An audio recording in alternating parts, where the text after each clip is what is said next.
Given the lack of knowledge about Wilhelm Schapp and his thoughts, I would like first to provide some information about his life and his philosophical background. Wilhelm Schapp was one of the first Husserl's students in Göttingen. His doctoral dissertation of 1910, entitled Contributions to the Phenomenology of Perception, was of some importance in the early reception of Husserl's thought. This work, therefore, had a significant impact both on some members of the circles and on other main figures of the philosophical and phenomenological panorama of the first half of the 20th century, such as Ortega y Gasset and Merleau-Ponty. Despite the prompt acclaim of contributions and Husserl's high regard for him, Schapp followed the desire to pursue a career as a lawyer, and finally obtained the admission to practice law in 1911. Following the path laid down by Adolf Reinach, in the 30s, he published a 2-volume work entitled The New Science of Law. After the end of the Second World War, Schapp founded in Aurich a philosophical association where its members, including Hermann Lube and Otto Macker, discussed from a new perspective the major themes of early phenomenology. The reworking of the meeting material lays the groundwork for his philosophy of stories or histories, a trilogy of work in which he interprets the question of the life world and of man's being in the world from a narratological perspective. Starting from the first 2 works of the trilogy, in this paper, I try to argue that the epistemological structure of his philosophy of stories or histories can variously be applied to the analysis of intersubjectivity and the experience of alterity. The fundamental concept upon which the knowledge of both the external world and the other worlds is based is the concept of the co-entanglement, Mitverstrickung in German. In order to better understand this concept, however, we must draw upon 2 other essential cornerstones of Schapp's thought, namely the concept of entanglement, Verstrickung in German, and the concept of stories or histories, Geschichten in German. Before delving deeper into these interdependent concepts, however, I would like to provide a terminological conceptual clarification and explain why I have so far left it open whether to intend Geschichten as stories or histories. As we know, in German, there is not the same terminological distinction as in English between history and story. In fact, the same word could be indifferently referred to objective facts or to the narration of facts, be they real or invented.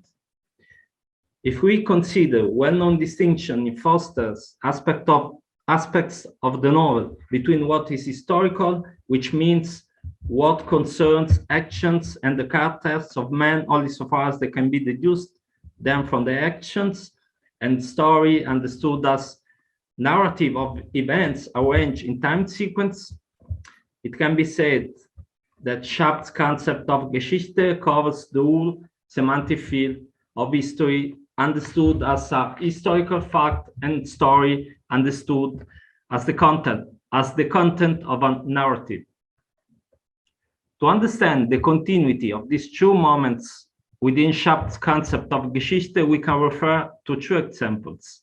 The first example shows the way in which Geschichte can be understood as history, and it is reported by Schapp in paragraph 6 of In Geschichten verstrickt. It describes the episode of Alexander's helmet narrated by Plutarch in Life of Alexander. Plutarch reports that Alexander, in the middle of the Balochistan desert, emptied in the sand a helmet filled with water previously brought by a slave, who is thirsty, because he refused to take advantage of his status to the detriment of his soldiers. According to Schapp, this episode unveils more about the figure of the king than any military victory or conquest mentioned on history books. The episode reveals an aspect of Alexander's personality that explains his politically and military success in a far more effective way than in-depth analysis of his political choices and military decisions. The second example helps us understand the reason why Schapp's concept of Geschichte can be understood as story, starting from its connection to the linguistic and propositional dimension. This example goes through the analysis of the proposition, "The Queen is sick," which is a statement contained in paragraph 17 of Geschichtenverstrickung that somehow reminds us of Faustus.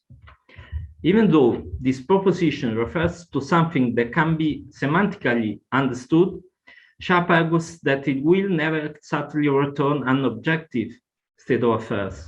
The only way to make the state of affairs clear is to place it in a broader context, that is, in one or more stories. Queen Elizabeth, the Snow Queen, the Queen of Bees, or the Queen of a kingdom that appears to us in a dream may be sick.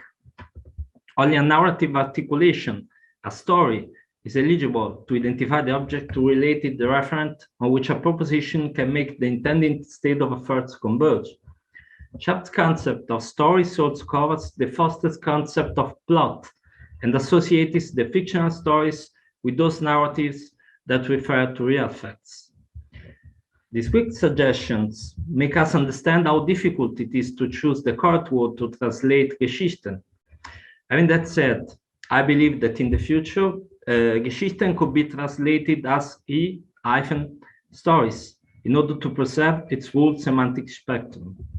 And we will use this solution starting from now.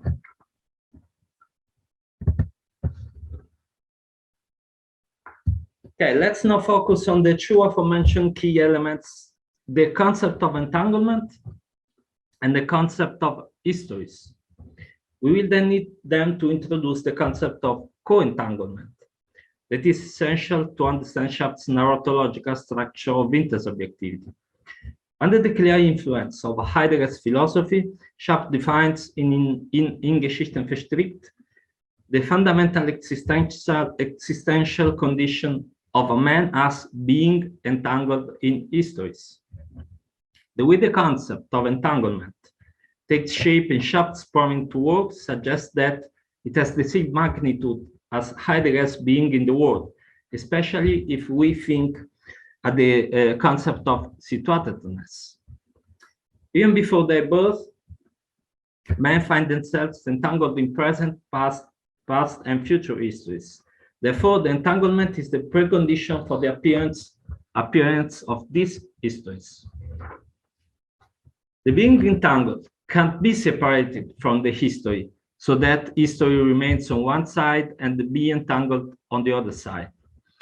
Also, that history in general is still something without the entangled, and the entangled is still something without the history. The history cannot be traced back to a mere object of knowledge, since it always requires the involvement of the being in the world of man as a whole. For this reason, in his work Philosophie der Geschichten, Schapp defines entanglement as the equivalent concept of Husserl's self-giveness. It is only through the appearance of history that the outside world and the other worlds can head our way. Schapp claims that the histories are the first epistemic element that makes it possible to understand each aspect of reality.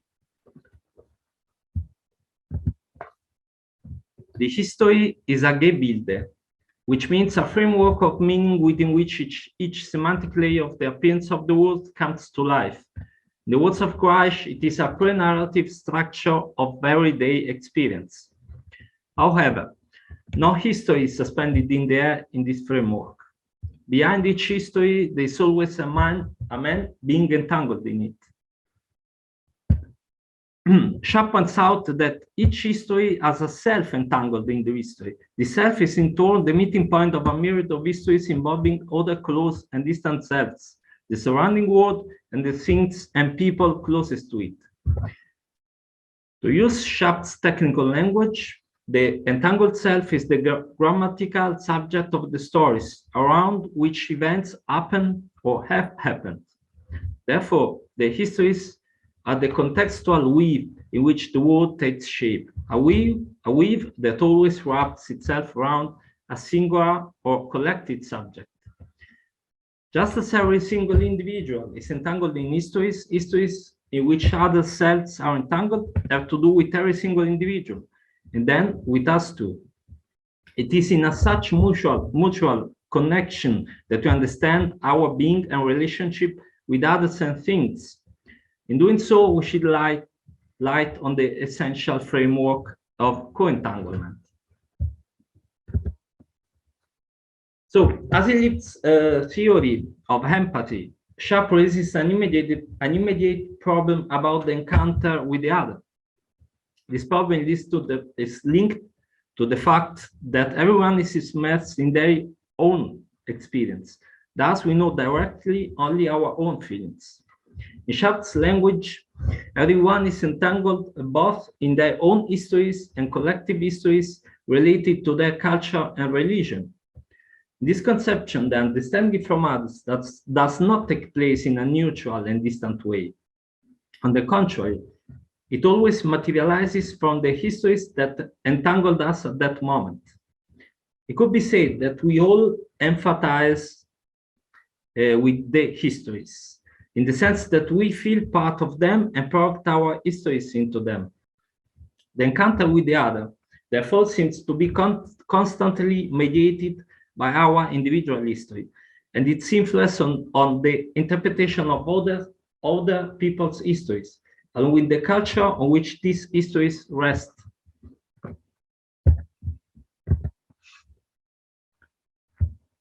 In order to overcome this theoretical problem, Schapp resorts to two crucial cornerstones of his concept of co-entanglement. The first one is the concept of horizon, inherited from Husserl's phenomenology. The second is linked to the deeper dimension of entanglement, and the words around Schapp's concept of paradigmatic history. Let's deepen the concept of horizon. According to Schapp, it is completely impossible to isolate a history from its context and identify its beginning and its end.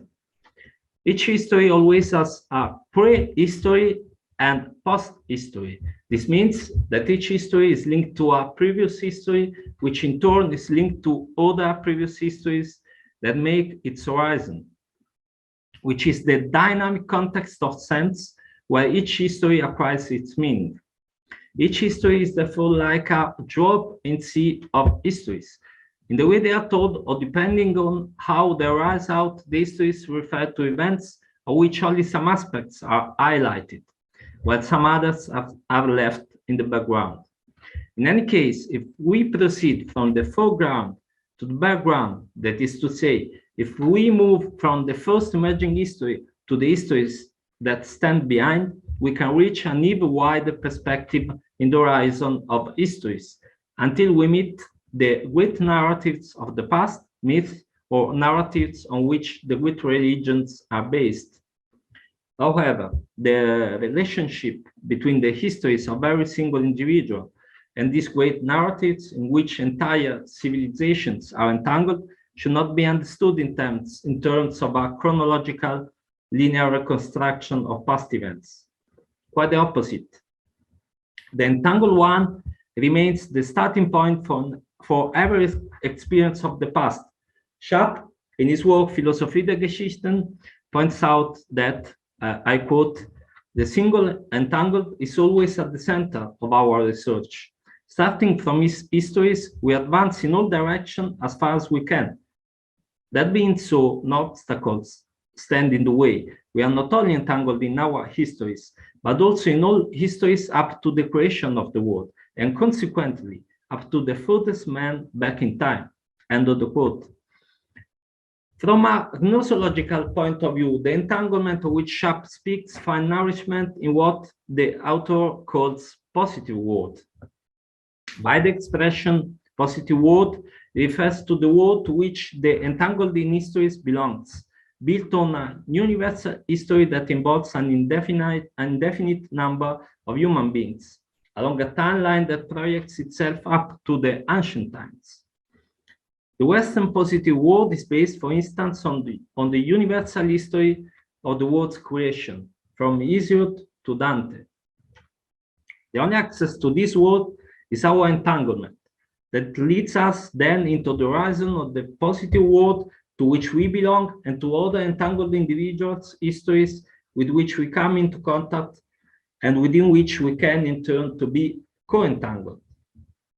The entangled ones find themselves co-entangled within a universal history, which serves as a horizon for the single individual histories. It is precisely that horizon, then, that is located at the center of an endless number of horizons, likewise determined by other universal histories that build the horizon of further positive worlds, within which other individual histories take place.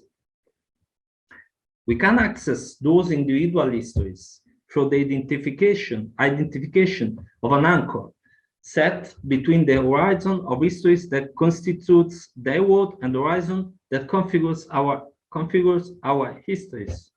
Therefore, every man is somehow able to find a gateway to understand another man's histories, which Schapp identifies in the so-called paradigmatic histories. This led us now to the second main point of the concept of co-entanglement. According to Schapp, the paradigmatic histories are the common meeting point for every human being, as they can co-entangle the most distant man in terms of geographical and cultural perspective into a common history. The parable of the prodigal son is an example of paradigmatic history that Schapp cites in Geschichtenverstrickt. The history of the son who decides to return to his old father's house can entangle any father from anywhere in time and space waiting for their son who emigrated for any reasons.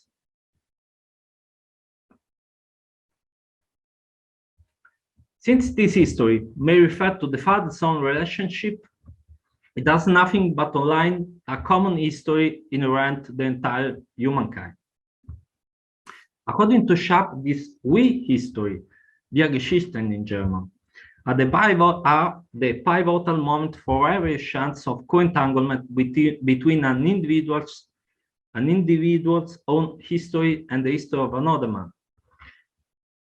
The history of death is by all means yet another crucial history of the we, inasmuch as it goes beyond culture and religion and easily leads to a certain level of involvement between completely different individuals.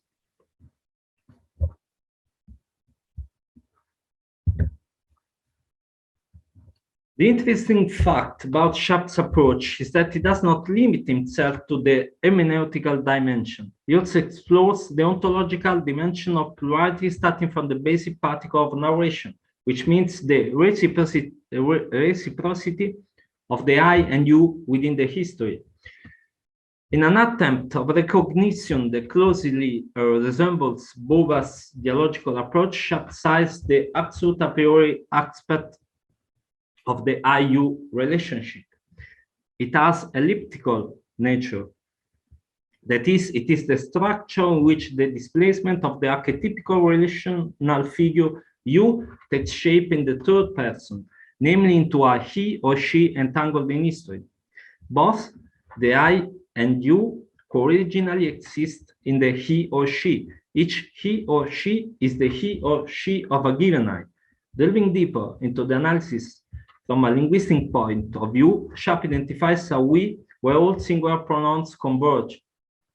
I, you, he, or she. Thus, the degree of extension of the we depends on the extent of the co-entanglement. As we have seen in the case of paradigmatic histories, the we can express belonging to all humankind. If we explore the condition of our own entanglement, we shall then reach those histories that most characterize us as human beings. It is from this perspective that other histories come together on every level of experience, from our closest histories to those we about from newspapers, new broadcasts, and social media. Accordingly, the most straightforward way to get to know the others is to dive even more deeply into the horizon of histories in which we are entangled, to discover the section of the horizon that we have in common with their histories, and let the history or histories display the essential elements of the nature of man entangled in them.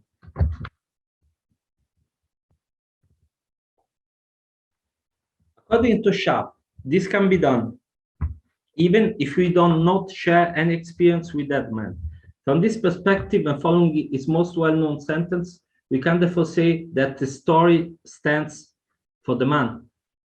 This means that we can literally know men and the essential core of their nature, starting from their history.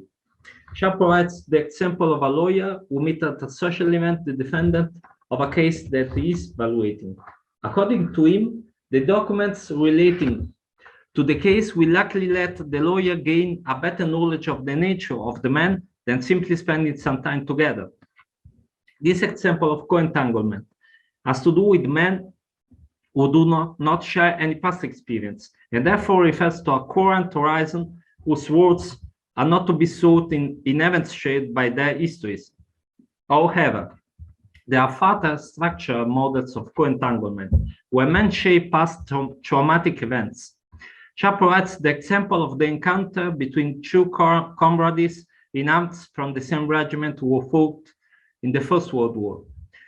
As soon as they meet, even after several years, many memories come back from the past, their comrades, the enemies they killed, the battles they fought, and finally, the background of the Great War. Starting out from this universal event, their single histories are illustrated along with the causes and effects of such a disaster. This conflict represents the common history shared and experienced by these two men. That is a catastrophic piece of history that constantly keeps them entangled. Nonetheless, it is a common historical background where past and future histories take lives, regardless of whether they belong to an entire generation of human lives or future generations. There is no discontinuity between the background of the Great War and the dimension in which the histories of each individual are located, which instead interact with one another and consequently give life to a permanent feature of human history through their histories, which means the co-entanglement.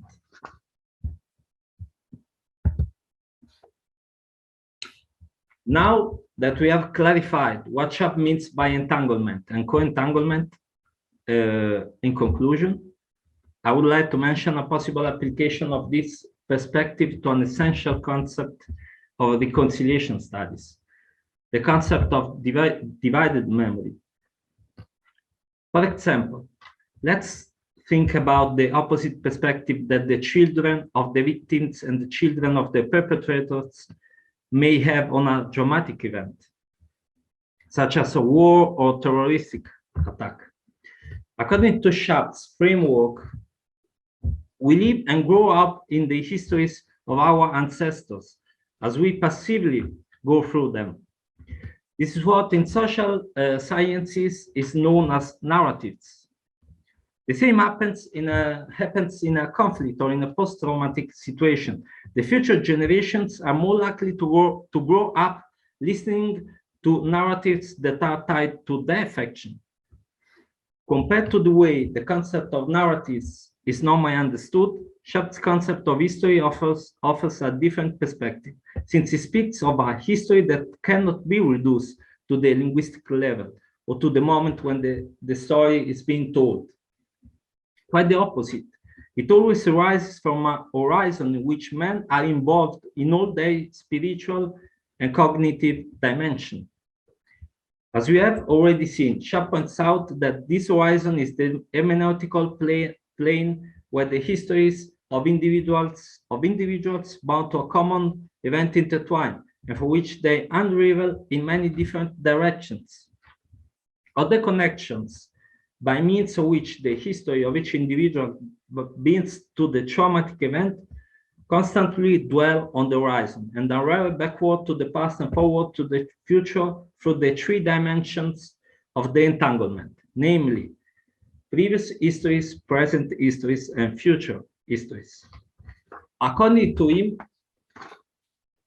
such connections are derived through the becoming known of history, namely a history or even an encounter with a commemorative object. The narrative event or the reference to the history through the commemorative object are the moments in which the history emerges, but despite that, they do not exhaust its factuality. Each history embodies a semantic universe and narrative heap. Therefore, this acts as a source from which the narrative draws facts and aspects to bring into the foreground. In this way, it is possible to make a second reduction, which consists in highlighting the single moment as opposed to the whole. In other words, it emphasizes what is in the foreground of history. Consequently, each co-entanglement goes through a partial but many-sided access to the history and depends on the points of contact which the histories of each individual find in the histories of others. The above-mentioned points can be transposed to a practical level in view of what happened at the African Truth and the Reconciliation Commission. The purpose of the court was to gather testimonies of crimes from both sides, of victims and perpetrators during the regime, and where possible ask and grant forgiveness for acts carried out during apartheid. The aim of these measures was not only to overcome the system of segregation by law, but also to truly achieve a victim-perpetrators reconciliation. This process was tied closely to the narration of events from different perspectives. As Ceretti points out, the purpose was, I quote, to create a story, namely a multicentric narrative that is broad enough to contain the plurality of memories and take them where they can reach a virtuous compromise, end of the quote. With an encounter of the histories of victims and of perpetrators, along with the rediscovery of the shared dividing history, can be rebuilt a common horizon linking to all the histories. As we can see in the documentary film, where Christmas, the perpetrator and the victims can compare each other and build a common history of forgiveness, thus laying the groundwork for their future lives on this co-entanglement.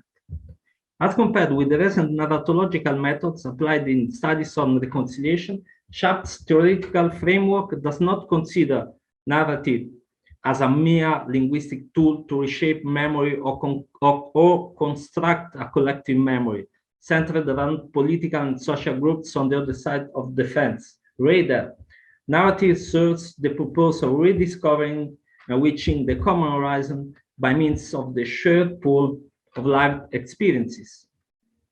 This common horizon collects in an inextricable but dynamic entanglement the same lived experience and histories of each person involved in a traumatic event. In this way, not only we can reconstruct memory or rebuild a narrative from scratch, but we can also create a form of co-entanglement in a common history projected into the future of a common horizon. The subject should be further explored. Nonetheless, I'm confident that the concept of co-entanglement, yet almost unknown in the reconciliation studies, can be a valuable contribution to this field, and in wider terms, to the problems concerning intersubjectivity. Thank you for your attention. Thank you very much, Daniele. We have around 10 minutes for discussions, so the floor is now open for your questions, comments, or suggestions, please.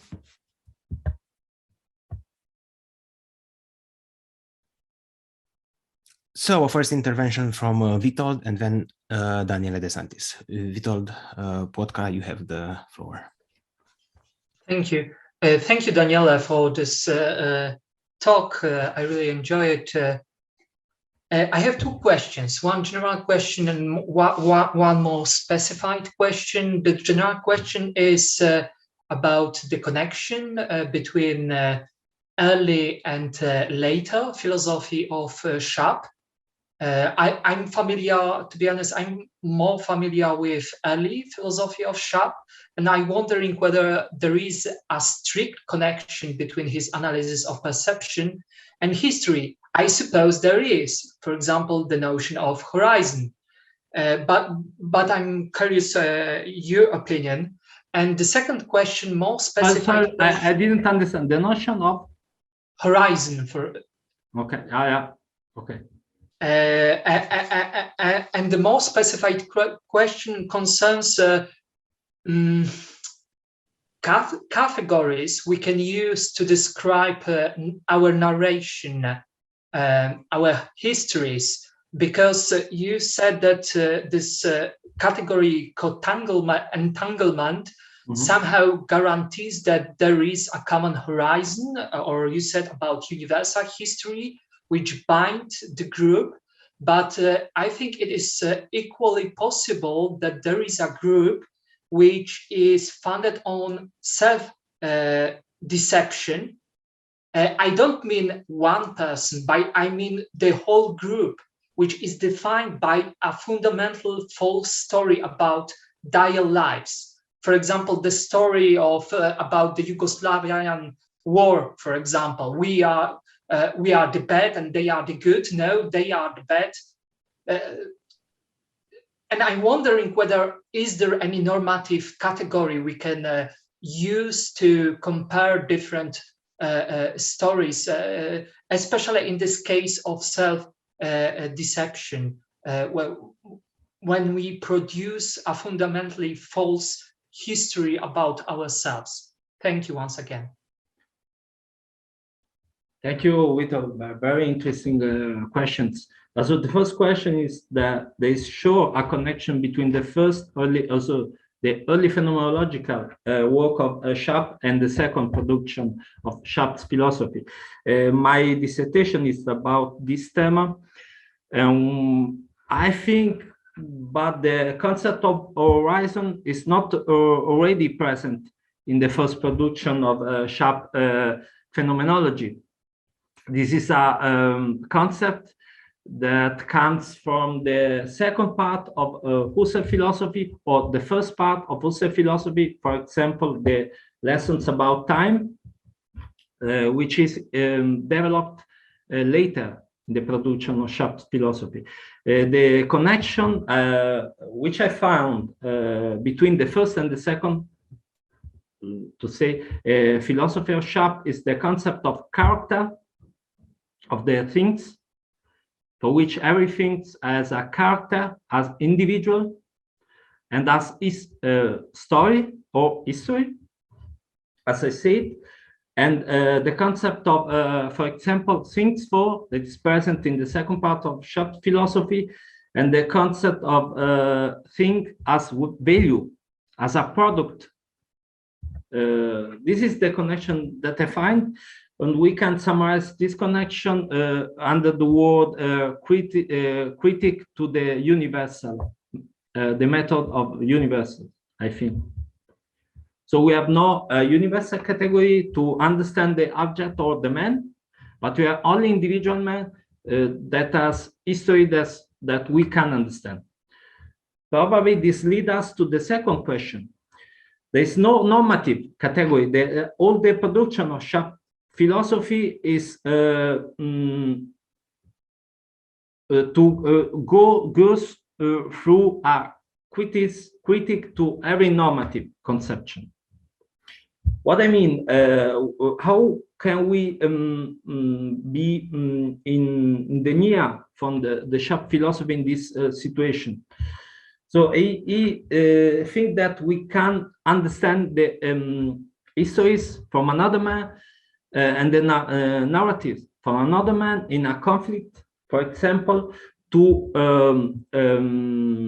hear this history and try to find an anchor, for example, the concept of war, or I don't know, and then try to inform you about the story more deeply.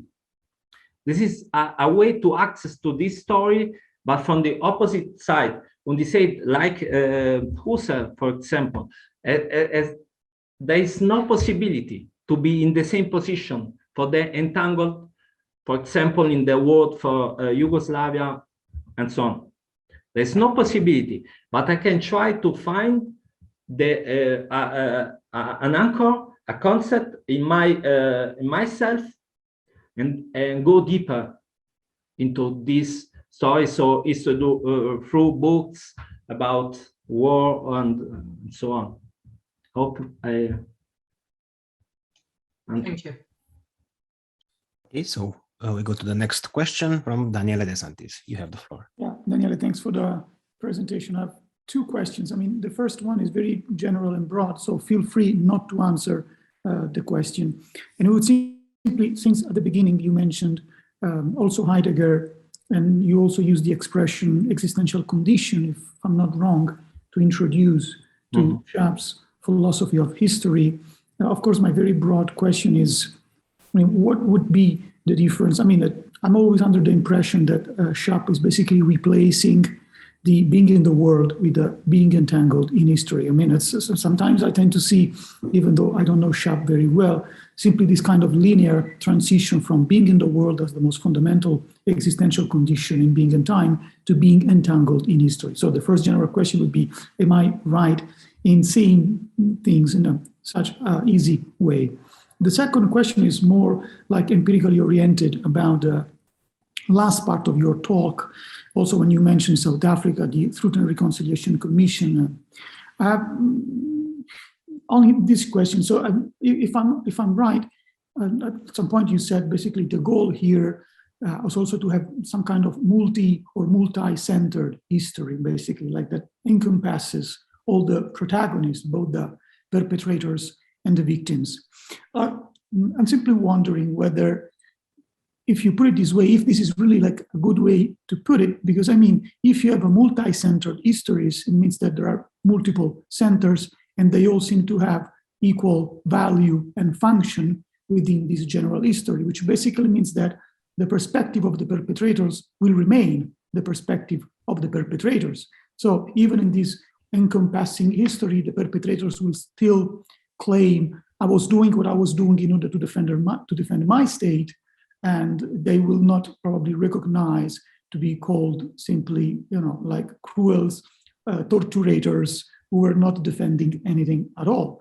So I'm simply wondering whether that's exactly where you want to go, like multi-centered history, and with no possibility of actually making a hierarchy within this center. So they all have the same right to be in this history. Thank you very much. This second question, I try to keep out all the time. I worked at the Vienna Center for Reconciliation Studies. That was a problem we discussed many times. But I won't try to answer previously to the first question. It is not so easy to go through to the existential conditions, being the world and being in time. The dimension, I want to try to explain in very brief expression the dimension, like to say, I'm the impression that Heidegger philosophy had on Schapp's philosophy. This is a big problem. It's not so easy. I think that the concept, the mediative concept, is the concept of Sorge. So, as Greisch said, Sorge is something which we could go through between the dimension which Schapp finds in the histories, past, future, and present histories. It's a very, very difficult concept to explain in 2 minutes, but I think that this is the very important concept that we have to understand to think the interaction between the Schapp's philosophy and Heidegger philosophy. But the second question, what I tried to do in my papers in the past years was, we have the social sciences that try to understand the narrative as construction by the past for affection, for the perpetrators or for the victims. In 9 times the story is every time from the perpetrators done. But in this commission, they want to try to build a common history, a common narrative of this fact, this trauma, for the other fans, but the future history is something that has a common and reconciled horizon. That I couldn't go deep this thema in my paperwork. I will be so long, but this is we are conceived. We have to try to find this anchor in the past to compare the histories, not narration, the position which we have in front of the narration or the narratives that we had. That was something which we passive had, the narration of our ancestors. We have to try to find this axis and then compare what we feel about these narratives and how we want to project these narratives in the future, comparing with the narratives from the other side. This could be a solution, but it's an optimistic solution. Sure, this is optimistic solution. It is a problem. Already have to try to lose. Unfortunately, the time for discussion is up. So let us thank again Daniele Nuccilli